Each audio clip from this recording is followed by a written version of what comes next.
গভীর মনোযোগ, গভীর মনোযোগ। হযরত ওমর বললেন, ভাই হুযায়ফা, আমি যদি মারা যাই জানাজা আপনি পড়বেন? বলে পড়ব। হযরত ওমর একটা মুস্কি হাসি দিলেন। বলে কেন হাসিটা দিলেন? কয় আমি জানি হুযায়ফা কোনোদিন মুনাফিকের জানাজা পড়ে না। আমার বুঝতে আর বাকি নাই, আমি মুনাফিকের লিস্টে আমার নাম নাই। দেখছেন, কৌশল করছেন সাহাবী। হযরত ওমর তো যেন তেন ব্যক্তি নয়, ৩১ লক্ষ বর্গমাইলের শাসক ওমর। কত? দামেস্ক যাচ্ছিলেন বহর নিয়ে, রাস্তার পাশে বুড়ির বাড়ি। কার বাড়ি? ফিরে আসলেন, ফেরার পথে বুড়ির বাড়িতে গেলেন। মা বৃদ্ধা, বিধবা বুড়ি। মা ঘরে আছো নি? জি বাবা আছি। মা তুমি জানো এই রাস্তা দিয়ে ওমর গেছেন আজকে দলবল নিয়ে? বলে জানি না, শুধু দেখেছি, দূর থেকে দেখেছি। বলে মা তোমার অবস্থা কি? বলে আমি তো 3 দিন ধরে খাই না, ওমর তো আমার কোনো খোঁজ খবরও নিল না। ওমর কি করলো না? হাজরাতে আমার দরদর করে চোখের পানি ছেড়ে দিলেন, কান্না রোল পড়ে গেল। সাথে যারা ছিল তারাও কাঁদলো, কান্না আর কান্না। হযরতে ওমর দৌড়ে গিয়ে আটার বস্তা গোশত আনলেন। বললেন, বুড়িমা তুমি একটু অপেক্ষা করো, আমি তোমার জন্য রুটি বানাবো, গোশত পাকাইয়া তোমাকে আমি রুটি আর গোশত খাওয়াই দেব। বুড়িমা কয়েক মিনিটের জন্য ঘুমিয়ে পড়লেন।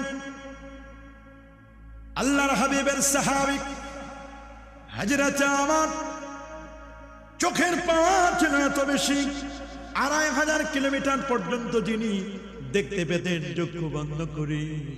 নাহওয়ানদের যুগে, নাহওয়ানদের যুদ্ধের সময় তার সেনাপ্রধানকে কমেন্ট করছিলেন অনেক দূর থেকে, ইয়া সারিয়াতু আল জাবাল আল জাবাল। আল্লাহু আকবার। রুটি বানানো হলো, গোশত তৈরি হলো। বুড়িমাকে জাগালেন, জাগানোর পরে বুড়িমাকে খাবার দিলেন। বুড়িমা খেলেন আর বললেন, তোমার মতো লোক যদি রাষ্ট্রের খলিফা হতো, আমি দেখলাম তুমি তো ওমরের চেয়েও আরো যোগ্য, তোমার মতো লোকই তো এই রাষ্ট্রের খলিফা হওয়া দরকার। বুড়িমা জানে না কে রুটি বানানো, কে তাকে রুটি বানায় গোশত তৈরি করে খাওয়ান দিচ্ছে, কে দিচ্ছেন, বুড়িমার খবর না। বুড়িমাকে খাওয়ানো শেষ। বুড়িমা দোয়া করলেন, আল্লাহ ওমর যদি মারা যায়, ওমরের মৃত্যুর পরে এই লোকটা যেন খলিফা হয়, এই লোকটা যোগ্য, ওমরের চেয়ে যোগ্য। হযরত ওমর বুড়িমার কাছে বিদায় নেবেন।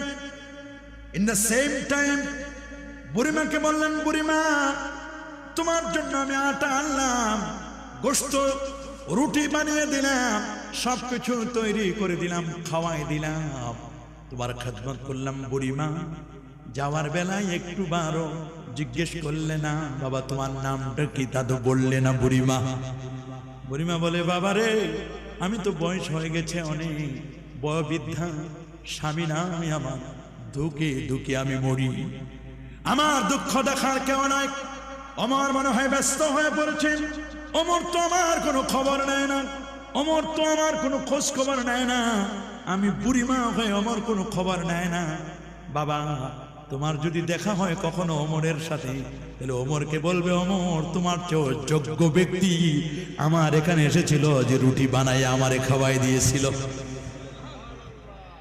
বুড়িমা বললেন, আচ্ছা ঠিক আছে, তোমার ঠিকানাটা বলে যাও, কে তুমি, কি বা তোমার নাম, কি বা তোমার পরিচয়, তুমি বলে যাও। এবার হযরত ওমর চোখের পানি ছেড়ে দিয়ে বলছেন, বুড়িমা টেনশন করো না, ওমরের মতো যোগ্য লোক আর তালাশ করার লাগবে না। যিনি তোমাকে আজকে রুটি বানালেন, গোশত পাকায়া যিনি তোমার মুখে খাবার পুরাই দিলেন, বুড়িমা আমি অন্য কেউ নয়, আমি হচ্ছি রাষ্ট্রের খলিফা হযরত ওমর। আল্লাহু আকবার। আরেদের আল্লাহু আকবার। সে যুগে রাষ্ট্রপ্রধানরা ছিল এইরকম। সুবহানাল্লাহ, আল্লাহু আকবার। মনে রাখবেন, মনে রাখবেন, অনেক কিছু হয়েছেন তা নয়, ফু কিন্তু জনগণের আরো বাকি আছে। সর্বশেষ ফু কিন্তু এখনো দেয় নাই। ওই ফু দিলে কোনো পাত্তা থাকবে না। কথা বলেন, আমরা চাই না কখনো এই ফুটা যেন কারো দেওয়া না লাগে। এই ফু যেন কারো দেওয়া না লাগে। সাবধান, এই ফু যেন কারো দেওয়া না লাগে। আমরা চাই না কখনো কারো উপর এরকম ফু পড়ো। চাই না কি? যারা ক্ষমতায় ছিল তারা আজকে ফ্যাসিস্ট হয়ে চলে গেছে, অস্তিত্ব নাই। নতুন করে যারা আসছেন, এক জালেম গেছে, নতুন করে যদি আবার জালেম হয়ে আপনি আসেন তাহলে তো যেই লাউ সেই কদু। কথা বলেন, জনগণের প্রতি জুলুম করবেন না। দ্রব্যমূল্য ঊর্ধ্বগতি যেন না হয়, দ্রব্যমূল্য বাড়াবেন না, প্রোডাক্টের দাম বাড়াবেন না, দখলদারিত্বে যাবেন না। দখলদারিত্বে যদি যান, জুলুমের মাত্রা যদি বাড়ায় দেন, আগের সরকারের যে গতি আপনাদেরও সে একই গতি হবে। কথা বলেন, আমরা কারো শত্রু নয়, আমরা আপনাদের বন্ধু। আপনাদেরকে পরিচয় করে দিচ্ছি, ওলি আল্লাহদেরকে ভুলবেন না। মাথায় উকুন হয়েছে, মাথা কেটে ফেলে দেওয়া যাবে না। উকুন দূর করো। কোন পীর ওলি আল্লাহর মাজারে যদি ভণ্ডামি চলে, ভণ্ডামি দূর করো, ওই পীরকে গ্রেফতার করো। মাজারের মুতাল্লিকে গ্রেফতার করো, আইনের আওতায় নিয়ে এসো। মাজার ভাঙতে যাবে না। মাজার যদি ভাঙ্গায় লাগে, প্রফেসর আব্দুল খালেক রহমাতুল্লাহ আলাইহি মাজারে গিয়ে কাফনের কাপড়টা দেখাও, পিছনে পালাবার পথ পাবে না। যদি মাজার ভাঙ্গায় লাগে, শাহজালাল আলিয়ামানির মাজারে গিয়ে আসল জায়গাটা খোলো। ওটা তো খুলবা না, দুই একটা ইট ভাঙে, কণা টনা ভাঙে দিয়া পরিষ্কার করতেছো, মনে করছো মাজার ভাঙছো। ওগুলো মাজার ভাঙ্গা নয়। যদি মাজার অরিজিনাল ভাঙ্গো, তাহলে দেখবা ওইখানে গেলে আর ফিরে আসার সুযোগ থাকবে না। যখন দেখবা 800 বছর 900 বছর আগের আল্লাহর ওলির মাজারের কাফনের মধ্যে একটু পুরাতন হয় নাই, যখন দেখবা দেহ এখনো অবয়ব, মনে রেখো এখনো অবয়ব। আল্লাহর ওলিদের পাওয়ার, স্পিরিচুয়াল পাওয়ার, এটা সাধারণ মনে করো না। তুমি আর কবর থেকে উঠে আসতে পারবে না। কথা বলেন, ভাঙ্গার লাগলে ওই রকম ভাঙ্গো, তখন দেখবো তুমি কত বাপের বেটা। শোনো নাও, আমার আল্লাহ কি বলে দিয়েছেন হাদিসে কুদসি, মান আদা লিল্লাহি ওয়ালিয়ান ফাকাদ আযানতুহু বিল হারব। আল্লাহর ওলিদের সাথে যারা দুশমনি করে, আমার আল্লাহ নিজে তাদের বিরুদ্ধে যুদ্ধ ঘোষণা করবে। আমার বক্তব্যকে কেউ কাটছাঁট করবেন না। আনকাট বক্তব্য পাবলিশ করবেন, কাটিং সাটিং পেস্টিং করবেন না। যদি বক্তব্য কখনো প্রচার করার প্রয়োজন হয়, ইউটিউবার যারা আছেন পুরোটাই বক্তব্য দিবেন, একটু কাটিং ছাটিং করবেন না। কোন ব্যক্তিকে টার্গেট করে আমরা কথা বলি না। আমাদের কথাগুলো হয় সামগ্রিক, আমাদের কথা হয় উম্মতের কল্যাণের জন্য। আমরা কখনো ফিতনা ছড়াতে চাই না। কয়েকটা প্রশ্ন এসেছে, উত্তর দিব, শর্ট করে বলে দিচ্ছি। ওরস মোবারক শব্দের অর্থ কি?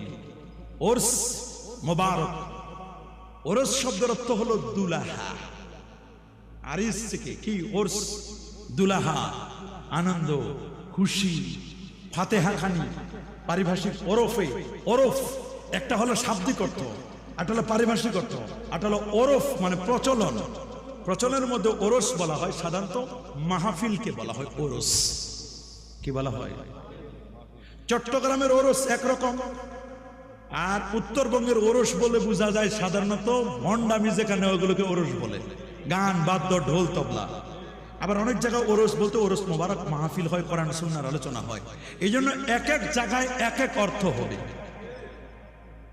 হুজুর জানতে চাই, এবং মাজারে গান বাজনা করা কি?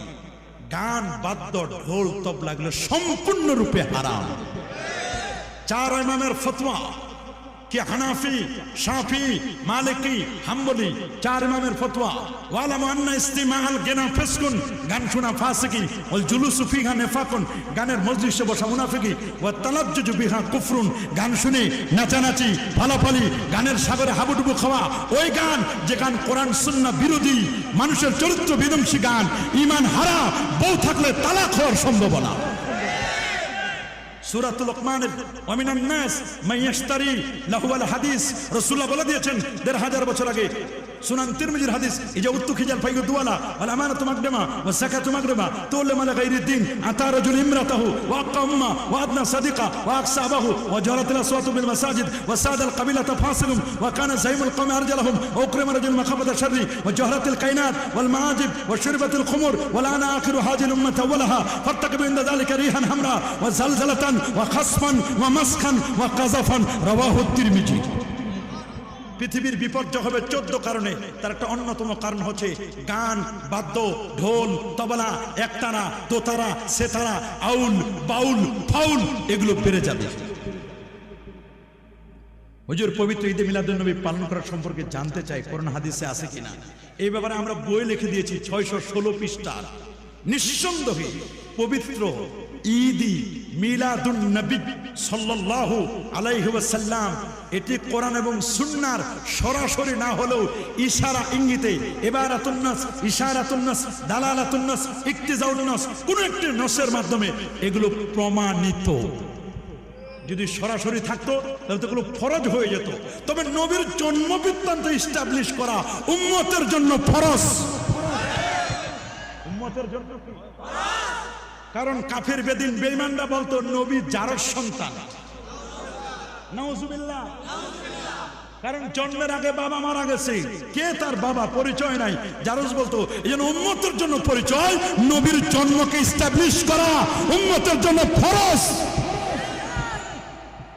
আল্লাহ কোরআনে বলেছেন লাকাদ জাআকুম রাসূলুম মিন আনফুসিকুম আজিজুন আলাইহি মা আনিতুম হারিসুন আলাইকুম বিল মুমিনিন আনফুসিকুম যেমন কেরাত আছে আনফাসিকুম এর কেরাত আছে আল্লামা হাফেজ ইমাম ইবনে হাজার আসকালানী 852 হিজরি আলেম ইমাম সাখাবী 902 হিজরি আলেম আল আজবিবাতুল মারদিয়া 1117 1118 এই কিতাবের পৃষ্ঠার মধ্যে স্পষ্ট করে বলে দিয়েছেন যে ঈদে মিলাদুন নবীর দলিল বুখারী মুসলিম থেকে প্রমাণিত সহিহ বুখারী 5601 আব্দুল্লাহ ইবনে আব্বাস রাদিয়াল্লাহু তাআলা আনহুমা থেকে হাদিসটি বর্ণিত কাদিমান নবী সাল্লাল্লাহু আলাইহি ওয়াসাল্লাম আল মদিনা আল মুনাওয়ারা আশুরার হাদিস এই হাদিস দ্বারা তিনি প্রমাণ করেছেন ঈদে মিলাদুন নবী প্রমাণিত আরেকটি হাদিস মাজমাউস সাওয়ায়েদ ওয়া মানবাউল ফাওয়ায়েদ আল মুজামুল কাবির লিত তাবরানী 4201 সেখানে লেখা আছে আনাস ইবনে মালিক রাদিয়াল্লাহু তাআলা আনহু আন্নাহু قال ইন্না রাসূলুল্লাহ আক্কা নাফসিহি বাদামা জাআতুন নবুওয়া এই হাদিস দ্বারা প্রমাণ করেছেন ঈদে মিলাদুন নবী জায়েজ আরেকটি হাদিস যেটি সহিহ বুখারী কিতাবুন নিকার মধ্যে লাম্মা মাতা আবু লাহাব কাট্টা কাফের আবু লাহাব যখন মারা গেল সে নবীর জন্মে খুশি হয়ে আনন্দ আতিশয্যে দাসী আজাদ করার কারণে তার কবর আযাব হালকা হয়েছিল উম্মতে মুহাম্মদী নবীর প্রতি আল্লাহ রাসূলের প্রতি ঈমান এনে নবীর সুন্নাত পালন করে নবীর জন্য যদি ঈদে মিলাদুন নবী পালন করে বেশরা কোনো কাজ না করে বিদআতে সাইয়্যা না করে আমার বিশ্বাস এই কাজের দ্বারা মুমিন মুওয়াহহিদ এদের কবরে আযাবটাও আল্লাহ হালকা করে দিবেন আমি আর কি বলবো ইমামরাই বলে গেছেন সুতরাং আমার কোনো বক্তব্য নাই ইমামদের বক্তব্য আমার বক্তব্য তবে কোনো মসজিদের ইমাম যদি বলে ঈদে মিলাদুন নবী নাই ওরে দররা মারা দরকার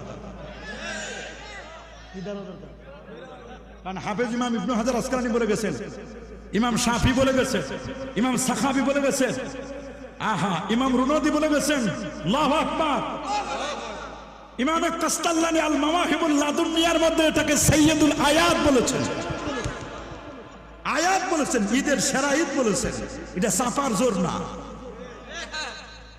এত সোজা না আমরা সাফার জোরে কথা বলি না সুন্নি জামাতে থাকার উপকারিতা কি সুন্নি জামাতে থাকার উপকার কি আহলে সুন্নাহ ওয়াল জামাত যারা তারা জান্নাতি হবেন তারা কি হবেন কোরআনে আল্লাহ বলেন ইয়াউমা তাবিয়াদ্দু উজুহ ওয়া তাসওয়াদ্দু উজুহ কিয়ামতে এক দলের চেহারা উজ্জ্বল হবে আরেক দলের চেহারা কুৎসিত কালো হবে ইবনে আব্বাস রাদিয়াল্লাহু তাআলা আনহুমা তাফসীর করেছেন, যাদের চেহারা উজ্জ্বল হবে হুম আহলুস সুন্নাহ ওয়াল জামাত, তারা হলো আহলে সুন্নাহ ওয়াল জামাত। যাদের চেহারা কালো হবে, কুৎসিত হবে, এরা হলো বেদাতি, ভণ্ড, প্রতারক, বেশরা। তারা মহিলারা পীরের দরবারে কিভাবে যাবে? মহিলারা আপন জায়গায় আপনদের কাছে তারা তরিকা মশক করতে পারবে। মহিলাদের সবচেয়ে বড় পীর হলো তার স্বামী। নিজের স্বামীর অনুমতি ব্যতি রেখে যেখানে নফল রোজা রাখা জায়েজ নাই, নফল রোজা রাখা, নারীদের আত্মশুদ্ধির দরকার। তবে নারীদের আত্মশুদ্ধির জন্য তার স্বামীকে বলবে, তুমি হক্কানি পীরের দরবারে যাও, হক্কানি পীরের কাছে সোহবত নিয়ে আসো, আর তুমি আমাকে সোহবত দিবা। স্বামীর কাছে তিনি বাইআত দিবেন। আল্লাহু আকবার বলেন। এখন আপনি বাড়িতে নিজের বাড়ি ছেড়ে আপনি দাওয়াতের জন্য, বায়াতের জন্য গেলেন আরেক জায়গায় 50 কিলো 100 কিলো দূরে, আপনি যাওয়ার পথে আপনাকে হাইজ্যাক করে নিয়ে গেলে এমন বায়াত দিবে আর খবরে থাকবে না। বুঝেন? এইরকম কাজ করবেন না কখনো। হুজুর জানার জন্য আমি জানি শুক্রবার দিন সবার আগে মসজিদে গেলে প্রথম জন উট কোরবানির সওয়াব পায়। আপনি সত্য জেনেছেন, সহিহ মুসলিমের হাদিস, মিশকাতে আছে, কিতাবুল জুমা, বুখারীতে আছে, মান আতা মসজিদান আউয়ালান গুদুওয়ান, প্রথমে যিনি মসজিদে গেলেন, কান্নামা কাররাবা বাদানাতান, সেজন্য একটা উট কুরবানি করবেন।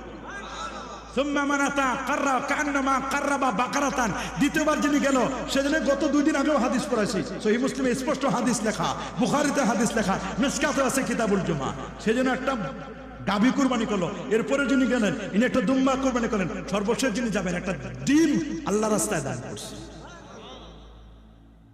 আচ্ছা, সওয়াব পাই, এভাবে পর্যায়ক্রমে সকলে সওয়াব পাই। এখন জানতে চাই, ওয়াজের সভাপতি, সহসভাপতি পর্যায় করা কি লিখছে? এখন জানতে চাই, ওয়াজের 1 নং সভাপতি, 2 নং সহসভাপতি পর্যায় করা কি সওয়াব? বুঝলাম। সভাপতি হইল এতে সওয়াবের কি আছে? সভাপতি যিনি হবেন উনি তো ওয়াজগুলো শুনবেন, যতবার সুবহানাল্লাহ বলবেন, যতবার আলহামদুলিল্লাহ বলবেন, প্রত্যেকটা সওয়াব তো উনি পাচ্ছেন। কথা বলে পাবেন না? আর অনেক সভাপতি আছে, সভাপতির নামে থাকে, মাহফিলে আসে না, অসুস্থ, মাজুর, ল্যাংড়া, লুলারে সভাপতি বানায়। আছে না এরকম? এইরকম সভাপতি হয়ে লাভ কি? ল্যাংড়া লুলা সভাপতি স্বাভাবিক যেটা, আর এটাও একই, সেম টু সেম। একটা মানুষকে এমনি আপনাকে দেখলাম, আয়নায় দেখা যেমন সরাসরি দেখা সমান না, এটা কোনো বিকৃতি হল না। নিষেধ যেটা করা আছে অঙ্কন করা। যদি কেউ ছবি অঙ্কন করে, আল্লাহ কিয়ামতের দিন বলবে, তুমি এটা ছবি অঙ্কন করছো, এটার মধ্যে জীবন দাও। তখন তো জীবন দিতে পারবে না, তখন পিছন দিয়ে লাল সুতা বাইর হবে। কথা বলেন, জোরে বলেন। ছবিকে তাজিম করা যাবে না। বলেন, ছবিকে তাজিম করা যাবে? মৃত মা বাবাকে যদি বেশি বেশি স্বপ্নে দেখি, তাহলে কি করতে হবে? মা বাবার জন্য একটু মিলাদ দেন, গরিব দুঃখীকে খাওয়াই দেন।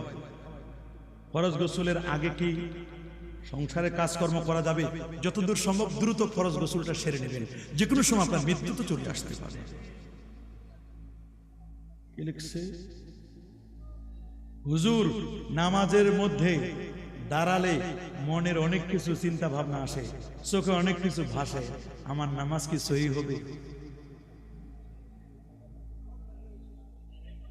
নামাজ আপনি পড়তে থাকেন, নামাজ, তবে নামাজ পড়তে থাকবেন ঠিক। নামাজের মধ্যে খুশু খুদু আনার জন্য আপনাকে জিকির করতে হবে, তওবা করতে হবে, পীরের হাতে বায়াত নেওয়া আপনার জন্য ফরজ হবে।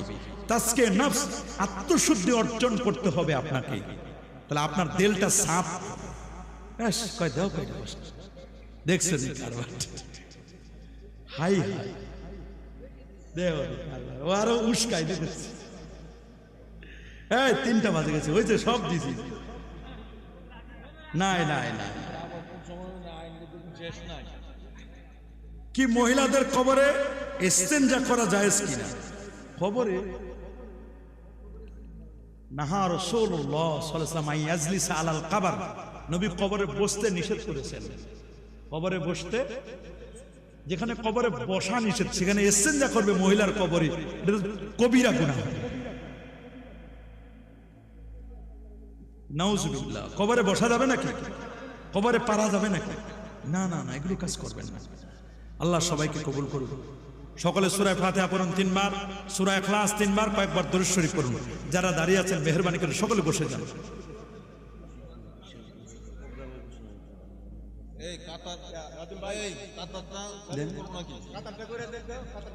মেহেরবানি করে দাঁড়িয়ে একটু কাতারগুলো সোজা করেন। দাঁড়ান বাবা, তাবারুকের দায়িত্ব জানছেন, দ্রুত তাবারুক নিয়ে আসেন।